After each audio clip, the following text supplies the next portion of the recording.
olmecas tuvieron miles de años de investigación del cielo. Ellos estaban muy interesados en comprender cómo se mueve el universo, cómo funcionan las cosas. Y llegó el momento que plasmaron todo ese conocimiento en un conjunto de cifras y proporciones y ciclos. Ese es el calendario de Anáhuac, que es el calendario más sofisticado de la Tierra. El calendario es un símbolo de la identidad profunda de los mesoamericanos, y con eso me refiero a los mexicanos, pero también a varios pueblos alrededor de México. Por lo tanto, vale la pena que se rescate. Pero además, al comprobar que los antiguos moradores de este país llegaron a alturas intelectuales tremendas, alturas que ni siquiera ha alcanzado todavía nuestra civilización, uno siente humildad. Por lo tanto, es importante estudiar estas cosas, darse cuenta de que no estamos en el centro de la historia, de que no somos la cúspide de un proceso de civilización, sino de que otros pueblos anteriores a nosotros también han llegado a sus realizaciones. En el México antiguo hubo un solo calendario. Este calendario, como te dije, lo inventaron los olmecas. Así que decirle calendario maya o calendario azteca es una impropiedad. Los mexicas o los aztecas no le llamaron en ningún momento calendario azteca, le decían Tolteca Xiutlapuali, es decir, la cuenta del tiempo de los toltecas. Y los toltecas, quiero decirte, en esa época no eran un pueblo que vivía en la ciudad de Tula, no. En esa época tolteca significaba simplemente persona culta. Así que al decir calendario tolteca, estamos hablando de un calendario culto. Y había un solo calendario en toda Mesoamérica, como dieron fe los cronistas españoles que atestiguaron ese fenómeno, y como podemos comprobarlo hoy a través de las correlaciones, es decir, del pareamiento de las fechas prehispánicas con las fechas julianas y gregorianas. Las evidencias más antiguas de este calendario son del 2000 a.C., es decir, de hace 4000 años. Los olmecas fueron el pueblo civilizador de México, que en esa época se llamaba Anáhuac, así que lo correcto es decir calendario de Anáhuac. ¿Por qué lo hicieron? Porque tenían mucho interés en comprender cómo funcionan las cosas, y para ellos los astros eran el emblema del movimiento del universo. Entonces ellos vivían en una zona de la Tierra donde hay una astronomía muy rica que se llama astronomía tropical, que es compleja, es difícil de entender, porque es la zona por donde pasan los planetas y el Sol.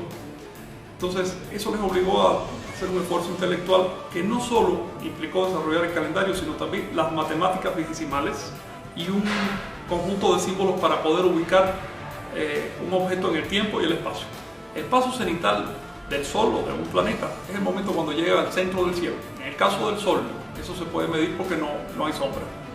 Este fenómeno solo se puede ver en la zona tropical de la Tierra, que es la franja por donde se mueven el Sol y los planetas, es decir, entre los trópicos de Cáncer y Capricornio. Como casualmente las culturas mesoamericanas y andinas se ubicaron en esa zona, pues aprovecharon ese fenómeno para desarrollar su calendario. Este calendario era de uso popular. De hecho, aparece profusamente registrado en los monumentos de Anáhuac, en las estelas, en las fachadas de los edificios, en los murales, hasta en las vasijas de uso cotidiano.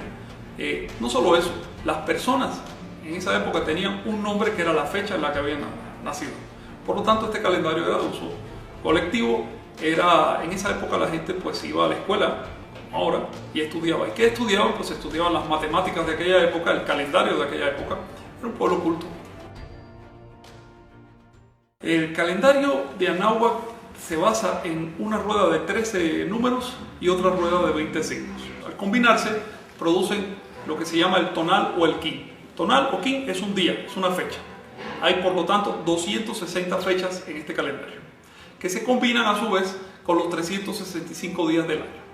Esta combinación de 260 fechas con 365 días naturales produce un ciclo de 52 años, que se llama el atado de años. Ese es el ciclo básico de esta cosmovisión. Una vez que tienes el ciclo de 52 años, comienzas a ajustarlo con el movimiento de los astros. Porque ya sabes que en realidad la duración del año terrestre no es de 365 días, sino que tiene un poquito más, tiene casi 6 horas más. Estos ajustes astronómicos permiten crear ciclos superiores. Digamos que 20 ciclos de 52 años te dan un ciclo o un periodo de Quetzalcóatl, o de la serpiente emplumada, de 1040 años de duración. A su vez, 5 de estos bloques te producen un sol de 5200 años de duración, y 5 soles te producen un ciclo de precesión de los equinoccios, llamado así por los astrónomos, porque es el ciclo en que las estrellas, la bóveda celeste, se corre. ese ciclo mide 26.000 años. Una vez al año, cuando las Pléyades ascendían al centro del cielo, cosa que está ocurriendo en la actualidad el 19 de noviembre, encendían un gran fuego en señal de renovación de las cosas. A ese fuego arrojaban pues las imágenes del culto, arrojaban los libros sagrados, los trajes sacerdotales, en señal de desapego. Es decir, esa institución del fuego nuevo estaba diseñada para impedir la idolatría. Cada 52 años hacían un fuego nuevo superior, mucho más grande, y ahí reformaban los edificios. Podemos ver por ejemplo, en el Templo Mayor de México, varias etapas de renovación cada 52 años. Esto se hacía para que la gente no se sintiera demasiado pegada al edificio, para generar un sentido de que el objeto es un medio para llegar a la verdad, pero no es un fin.